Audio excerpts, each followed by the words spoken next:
am here today with Susan Steinbrecher, internationally acclaimed businesswoman, executive coach, speaker, author, who is the president and CEO of Steinbrecher Associates here in Dallas, which is a management consulting firm that provides professional development services in the areas of executive coaching, group facilitation, and leadership training. And, let me just list off some of your clients, Susan, because it's a very impressive list. Bank of America, Diageo, Capital One, CVS Caremark, Brinker. It keeps going just like that. It's a fairly impressive list. She is also the author of 2 books here. First one was Heart-Centered Leadership, and the newer one, I believe, is Roadmap to Success with Ken Blanchard and Stephen Covey, and we're thrilled to have you today. Thank you. I'm excited to be with you. Thanks for joining me. So we're going to be talking a bit first about heart-centered leadership. Mm-hmm. So why don't we start out by explaining what heart-centered leadership is? Great question. People never know what that means, right? Basically, what heart-centered leadership is about, if you think of a classic management person, this is somebody that, command and control and plan, organize, direct, that type of behavior, tactical behavior. Leaders are more inspiring and visionary, and what heart-centered leader is taking that leader position to a whole nother level. This is somebody who leads with transparency, authenticity, open communication, truth-telling, that type of style. And it's someone who knows that if I really take good care of my associates, they'll take great care of my clients, which will take great care of my business profitability.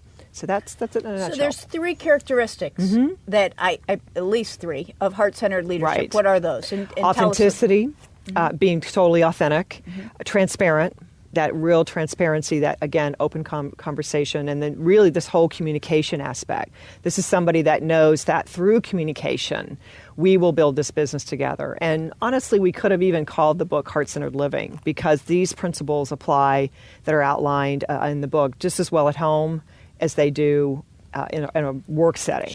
I know that you advise corporate CEOs and high-level managers at these big companies, but if you were talking to an individual investor or the person who's listening to this radio show, what do they need to get out of this idea of heart-centered leadership, or is it really for us in the industry that we need to understand it? It might be both, right? I mean, it might be within their own situation, within their family, having open and honest dialogue around, this is our financial state within our company, and no, we're not going to be able to go on 16 different vacations this year, and here's why. And to actually tell the truth and talk about that and say, what can we do collectively as a family to get through these tough times? So that's one aspect of it. There are also perhaps leaders in businesses, which the same thing translates. How are you communicating with associates about where this organization is and where you need their help?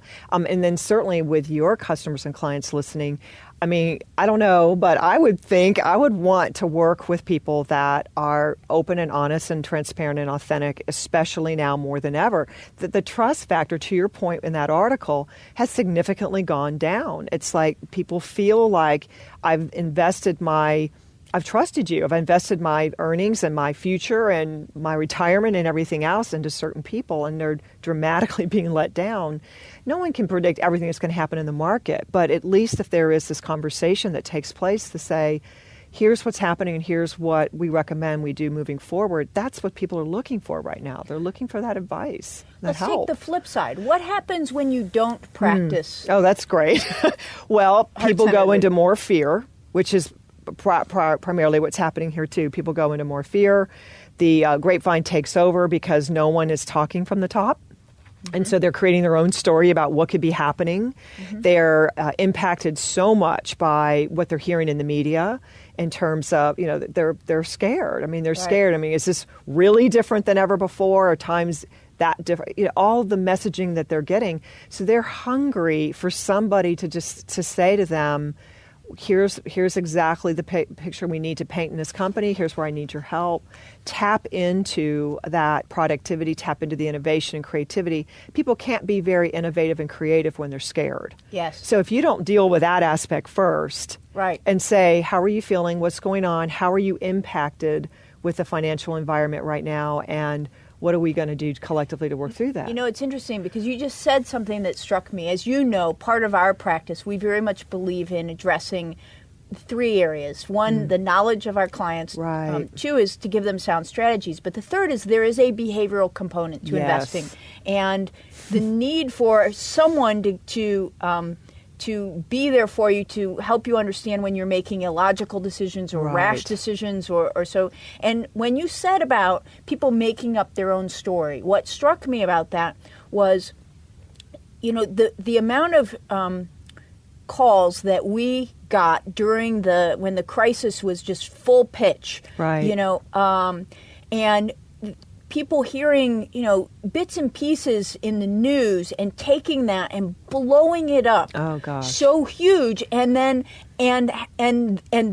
starting to make financial decisions based on these stories, these horror worst case scenarios that they had created in their mind. Yes. And I felt like we were doing a lot of talking. I mean, there was a point where I was sending out, voice messages to our clients on almost a weekly basis. Right. And but no, and what I think I learned from that is too much can never be enough, right? Never can never communicate. But isn't it interesting how we create these boogie monsters under the bed when nobody's talking to us? That's right, exactly. And when you're not, they will fill the void. Yes. And unfortunately, it's usually never positive. I mean, it's usually the worst case scenario, because they do hear about the neighbor or the family member that did lose their job. Yes, but it's not in perspective. And I mean, are there challenging times? Of course. Yes. But it's not, they catastrophize is what happens. And so I'm sure you run into that, of course, with your clients. Or catastrophizing, I guess, Yes. whatever, the situation and making it so much worse than it really is. And then